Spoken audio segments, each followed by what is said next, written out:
Howdy,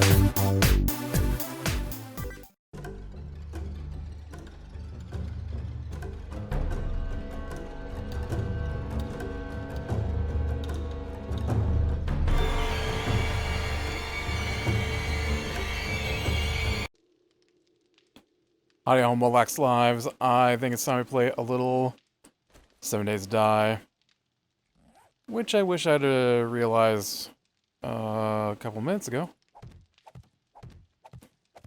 when I flung myself off of the edge of this platform and died because I was holding down shift like I was playing Minecraft to try and stop me from falling off the edge that I was building near. But turns out I'm not playing Minecraft at the moment.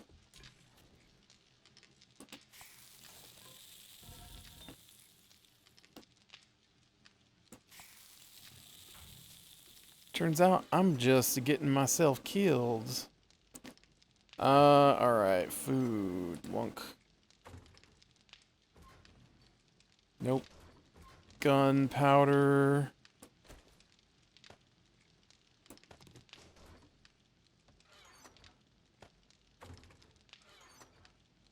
Clay. Wood blocks. Alright. So we should be able to get out and get to another quest. I think that might be my plan for today. I did do a quest off camera. But it was dumb. It was connect civilization quest, right? Where you go find the other store. But it was a store I'd already been to, so it wasn't even a great quest. I was like, ooh, they're gonna show me where another town is. No. No, they're just gonna have me go back to the same place I've already been to. In fact, I think it's one that I discovered because of one of those quests. So you're just having me reconnect for a second time with the same place. Whatever. But we should be able to get out here and shoot some things, I guess. So we did not play D&D last night, sort of. That guy didn't show up, didn't text, didn't respond to messages, nothing. Just gone again this week. I said, hey, other DM, you got that campaign ready to go that we've been talking about for nights when this happens? And he goes, well, we haven't picked anything yet. And I was like, oh, are you kidding me? We've gone over what we were going to do like 3 different times now. Will you just do something with what we've talked about? Well, I didn't know that we were like ready to get it started. Yeah, oh shoot, I can't get in here. It's only 4 a.m.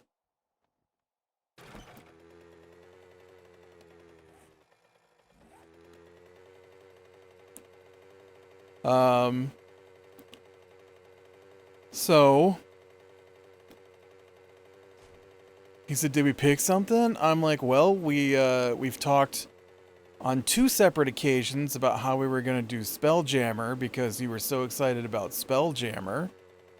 And we added some new things last week that we talked about doing. And I thought we'd agreed on doing the one particular... Oh, that's the iron. I don't want the iron. I want this stuff. So I don't even remember the name of the thing. It was a big long campaign. I think I had posted some stuff and then he went through and found one he liked, and so we had agreed that that's what we were gonna do. was either the Spelljammer stuff or the, something from the Ashes. I don't remember the exact name of the campaign that he found. Again, it has to be on Roll20, and it has to be, you know, the pre-made kind, because he's not gonna put any effort into actually making a campaign, which is fine. I've got nothing, there's no problem with that. Beyond the nights when he's like, I don't know if we're gonna be able to play, I haven't had time to prep, while he proceeds to read the book while we're playing most nights. So, you know, that's the only time I have a problem with his using pre-made campaigns and then pretending it takes effort.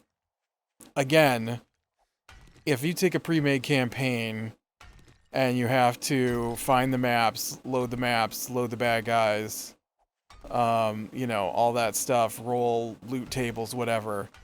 Sure, a pre-made campaign can be quite a chore to run. I'm not saying it's not, but when you purchase a let's say pre-installed campaign on Roll20, which I've never run one, but I believe all the work is already done for you. And so other than running the game, there's not a whole lot going on your end. And so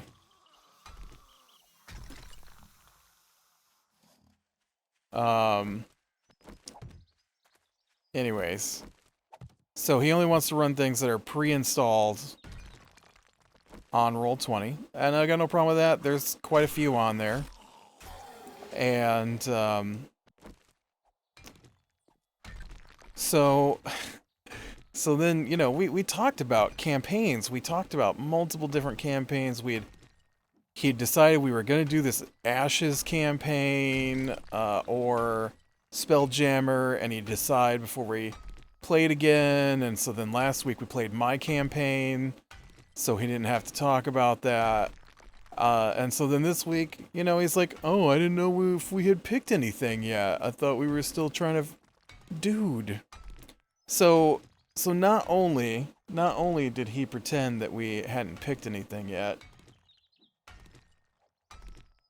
but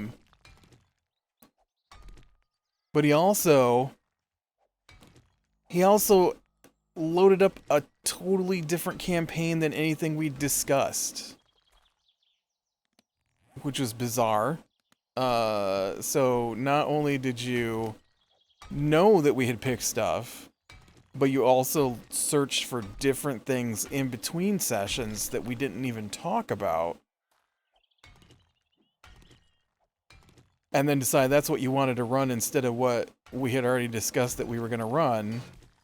Which is fine, you're the DM, you get to pick the story. But please, get something loaded. So we finally loaded it. It was well after 10. And our new time, we only played till 11, so we don't really get a lot of D&D playtime, and it really gets hampered when the other guy doesn't tell us whether or not he's going to be there. I mean, he's not the only one, but he's the most consistently not there, if that makes sense. He's the most inconsistent for showing up.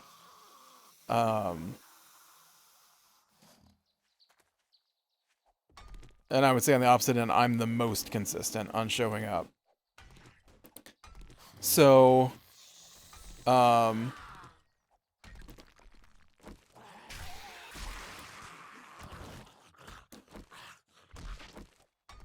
I want to play.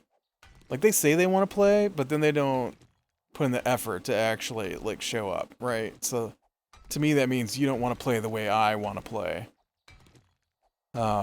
Anyways, so he found this, steampunk campaign, and so, you know, gotta create characters, and it's like, it's kind of like, I wouldn't say really steampunk so much as Steam era campaign, and so there's a lot of new stuff we have to look at, and, I'll tell you, every time I pick out something I want to play, I feel like uh, the other people on the team are just like, I'm gonna play that guy, and I haven't said out loud what I want to play, right? But in my head, I'm like, all right, so this is what I want to play. This is the guy I'm playing this time. This is his race. This is the class I want to play. This is the theme I want to go with. And then the other guy's like, yeah, I'm gonna play that race, that class, and that theme. I'm like, oh man. Uh, and so I really love playing fighters, and but I also like let the other guys pick what they want first because I can play anything. Um, I've yet to play a character I didn't enjoy playing. That's not true. That's a total lie right there. I'm currently playing a fighter that I hate. Uh, I hate Battlemaster. I don't understand why people love it so much. It's... Anyways, let's not go off on a tangent about Battlemaster. And so... Where's the other cave? There it is. And so, we're getting our characters figured out, and I'm like, all right, so it's steampunk. I think I want, there's guns, and so I think I would like to, where's all the coal?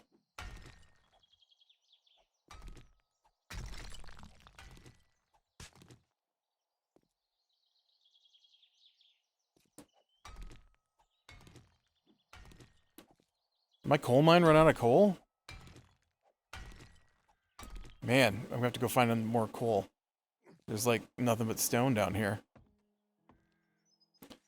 So, I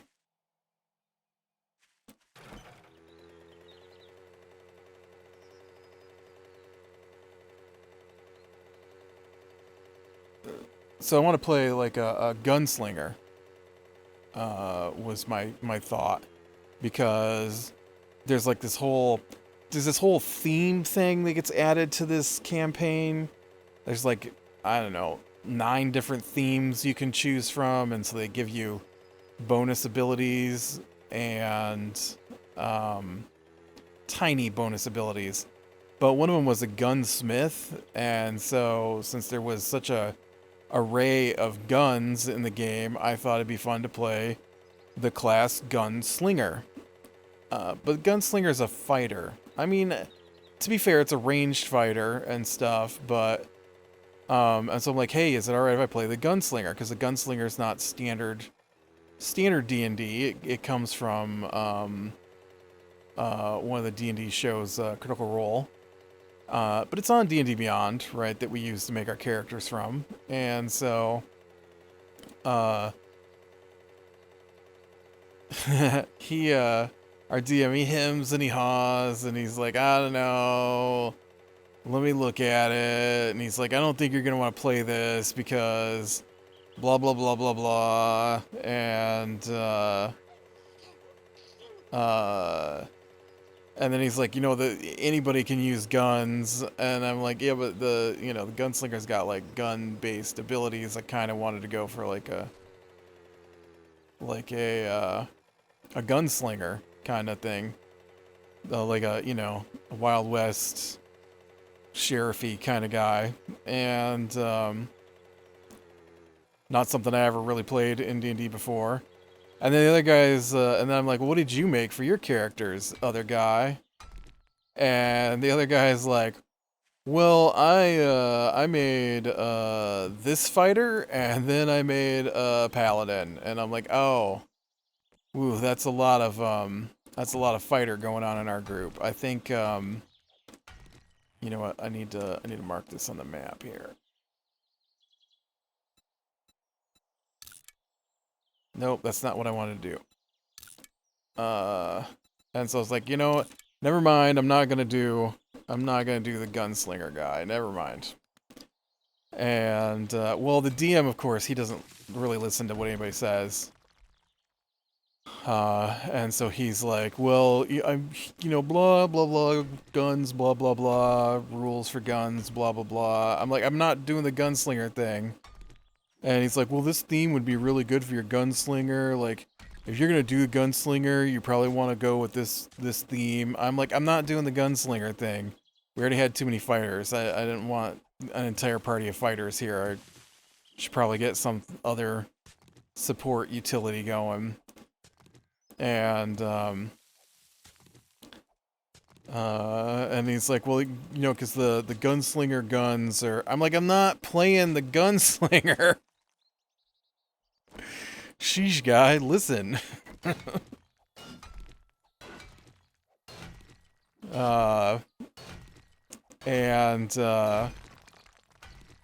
So yeah, so we, I ended up, going with a Warlock. I like the Warlock, but I'm not sure about the Warlock class I chose. I'm, this campaign starts at level 3, so we get our subclasses. And so I chose a Warlock subclass I've never played before.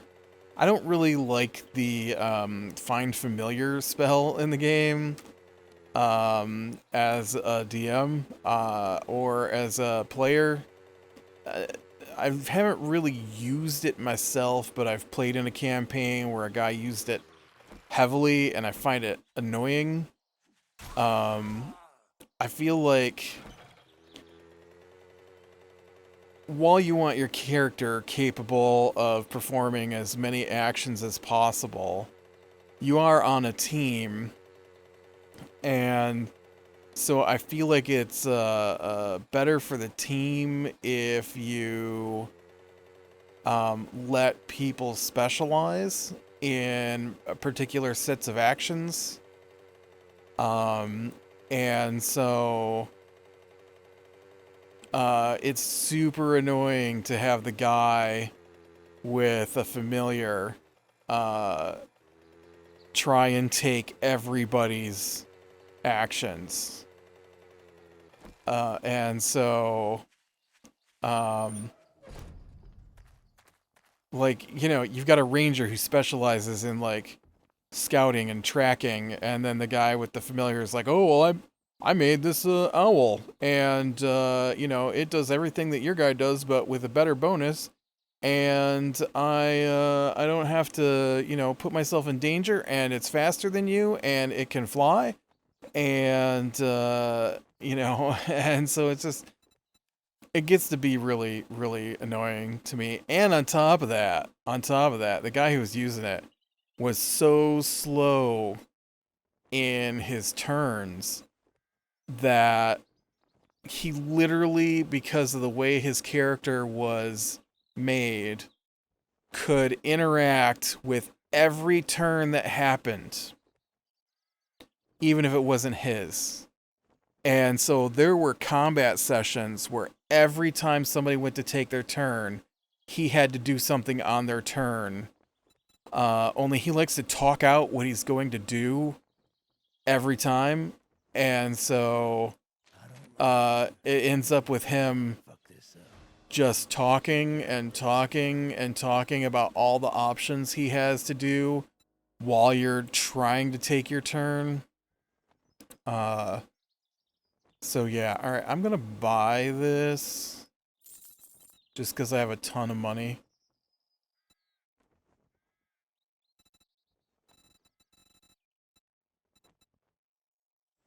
Which was the motorcycle chassis, just to start getting ready for something like that.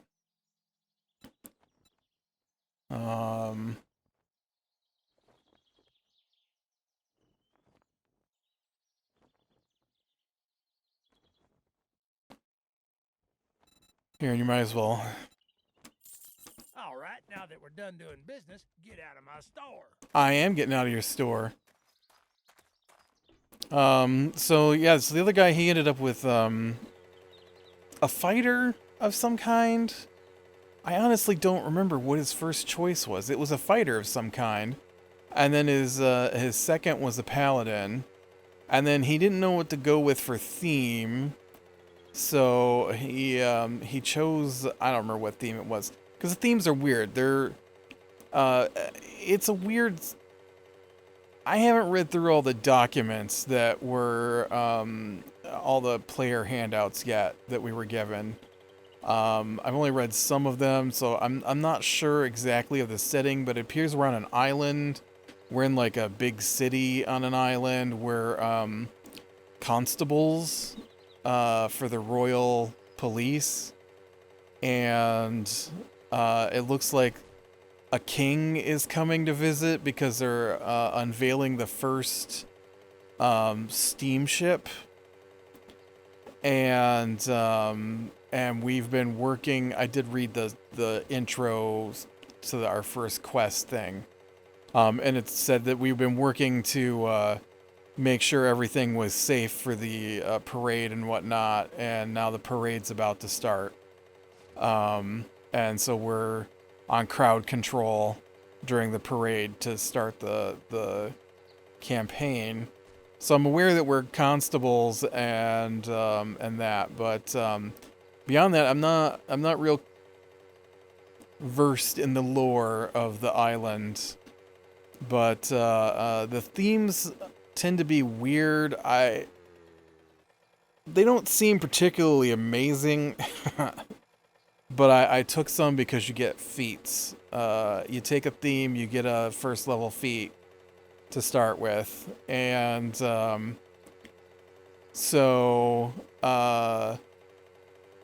like one of the feats is like martial scientist, and that just means that when you attack, if you miss all your attacks, then you get to make a special attack that interacts with the game world, but not the character you're fighting. So like you're fighting in a room and you go to attack a guy and you miss with all your attacks. Well, then you can use this feat to kick the table over at him, or knock over a candle, or slice the rope holding up the chandelier kind of thing, right? For my warlock, I picked the technologist or something like that, which basically gets a little robot familiar, which is kind of why I took Pact to the Chain, because the robot familiar is based off of the familiars, and the Pact of the Chain warlock gets some special familiars. And so I wanted a more advanced version of the robot, but then I was looking through it and the robot is already more advanced than the familiars, so I'm not sure I like the choices I made. We haven't started yet, so I can always go back and change my character. We're not locked in yet. And then I really like the Wildfire Druid, and so I resurrected a character from a previous campaign that only made it to level 3. And so just, stripped out his inventory and started him over. And so I'm a gold dragonborn Wildfire Druid with that guy. And so that one I picked this I don't know, like I said, it's got some weird lore that I'm not quite familiar with. There was some kind of like death of a god or something, and when it happened, like I don't know how my guy gets to be part of this, but my golden dragonborn druid is somehow tied up into a high elven god cult. I don't know. Basically, I just get to 6 times per long rest. I can cause an extra D4 damage when someone attacks one of my teammates and they're in eyesight. Seemed okay. It doesn't really get much more powerful than that. It does rank up. I think at 5th level it adds D4 of fire damage to the D4 of radiant damage. So then it's 2d4 damage, which is nice. And then at 11th level, then they catch on fire and they continue to take damage until they put it out. And then at 17th level, which we won't make it to because the campaign only goes like level 8. So I guess the 11th and 17th don't matter if we're only going to play at a level 8. But yeah, I don't know. It seemed more complicated than it needed to be. And then they have prestige classes.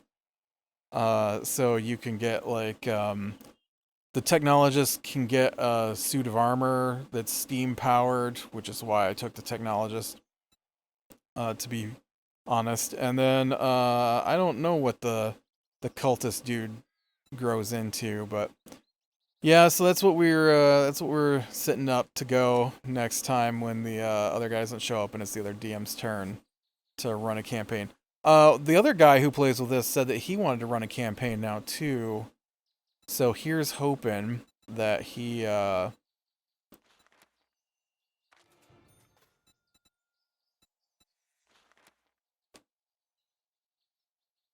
nice. I just need 1 skill point and I'll have Lucky Looter 5. It looks like.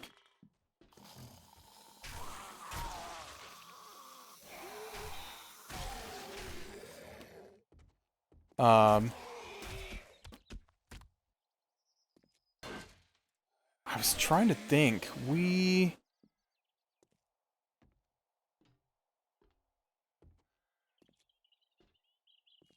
Man, what was it that we talked about that we got in a big argument about at the start of the evening?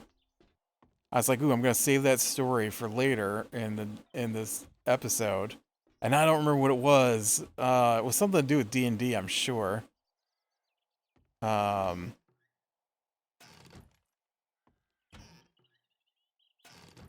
acid. I got so much tire stuff now that I'm not trying to make tires.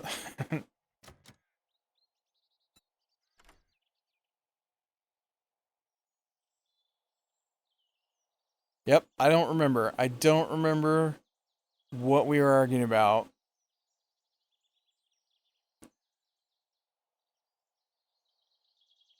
Weird. So I did watch a pretty good show. I rather enjoyed ooh the Imperfects series on Netflix. So spoiler for the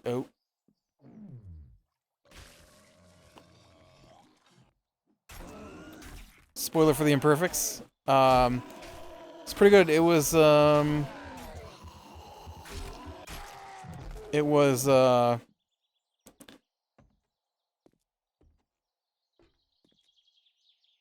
I mean, it's a fairly standard story setup for this kind of show. The these kids got a disease, and a crazy scientist guy tries to cure the disease. Only he decides that this gives him a good opportunity to experiment on people, and so he's steals the research. I think it's a little shady. From this his friend, and she had come up with synthetic DNA, and so he used her synthetic DNA to create his own version, which I think she probably would have been fine with had he asked, but he didn't ask. And so that was their big disagreement, was that he stole their work and didn't didn't ask, basically. And so the kids are, I don't know, they're in their early 20s now, and um and he stopped sending them the pills that suppress the side effects of the synthetic DNA, because what he's trying to do is to make perfect people. And instead what he's done is he's created um, a way to give people superpowers, basically. Uh, and so because he stopped giving them the pills that suppress their abilities, they all start to get abilities. Some of them are better than others, for sure. And so the show is basically them fighting against, trying to get that guy to cure them because he goes on the run almost immediately. And then, there's problems with their powers, and then there's a government agency called Flux that's hunting them because Flux is the government's monster hunters, basically. And then they got to deal with the fact that they've all got superpowers and they don't really know how to control any of them. And so, like, the one, she's got the ability to release pheromones that control people's emotions, but she's really bad at controlling her pheromones. I mean, how do you control your... Get out of here. How do you control your pheromones, right? And so that's problematic, for sure. And then,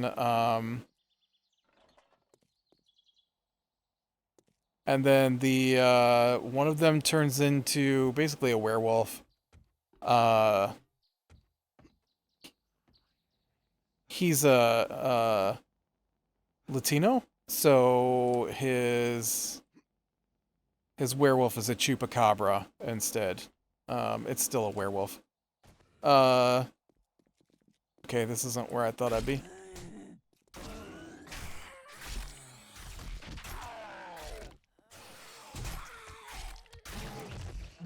It didn't differ enough from a werewolf to me to be chupacabra. So I don't know.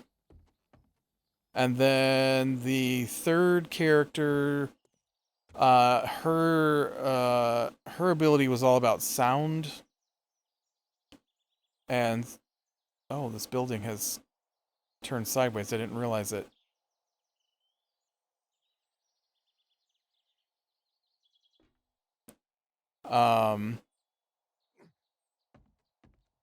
And so she can hear everything, basically. And then later manages to focus the sound to shatter glass, and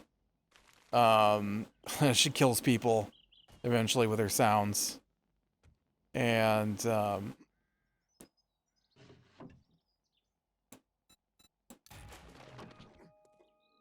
and then the scientist who created the synthetic DNA, she also has the same disease, and she also, oh man, she also took that guy's proposed cure, and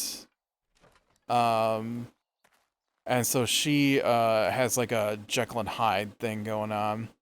But yeah, it's pretty good. I like the storyline was good, and the first season ended with a bit of a cliffhanger kind of thing. So I'm hoping they get to do another season which, is always iffy on these kinds of shows. But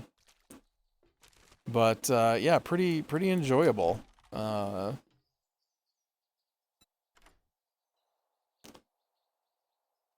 then the other thing I watched was another one I finished this week was an anime called The Ranking of Kings. I liked it. It could have been better. And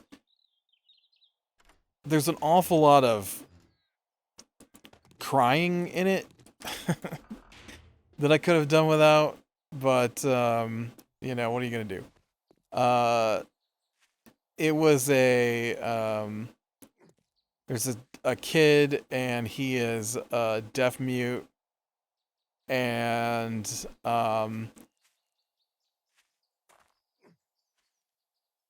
his father wants him to be the next king, but his stepmother wants her son to be the next king, and she's not shy about letting people know that the kid is not king material. Okay, somehow I've got to get up there. I'll tell you how I'm going to do it. I'm going to pillar my way up, I think. And so then he runs into this creature whose species is known for assassinations, because they're like almost two-dimensional black slimes. And so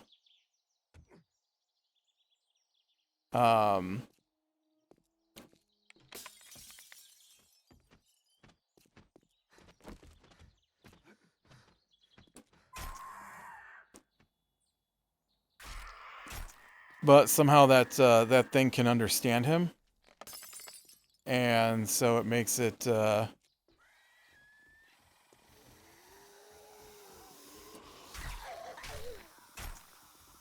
ooh, this is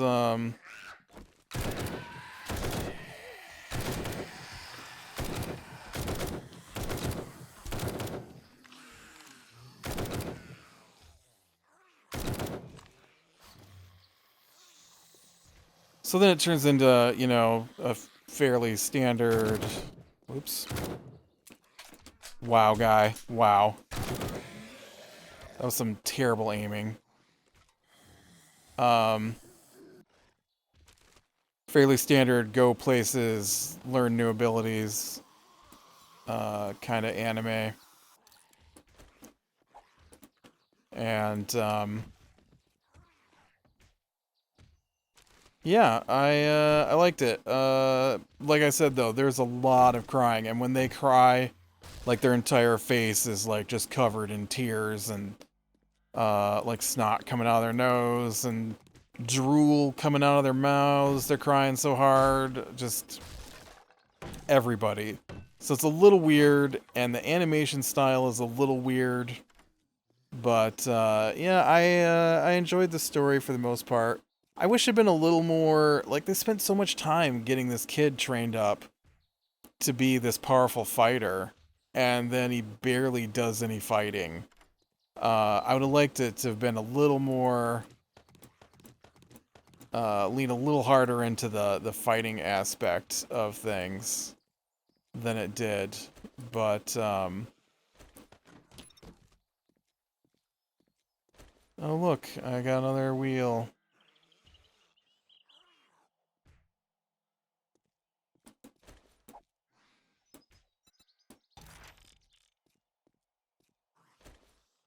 I don't know if I need this oil shale or not.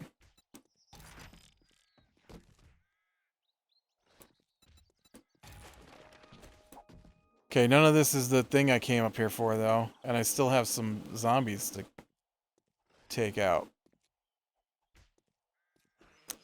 But I think probably going to call it here. And I'll just finish this one on my own, because there's almost nothing left. So with that, be bearing the small things, leading the light, and I will talk to you later.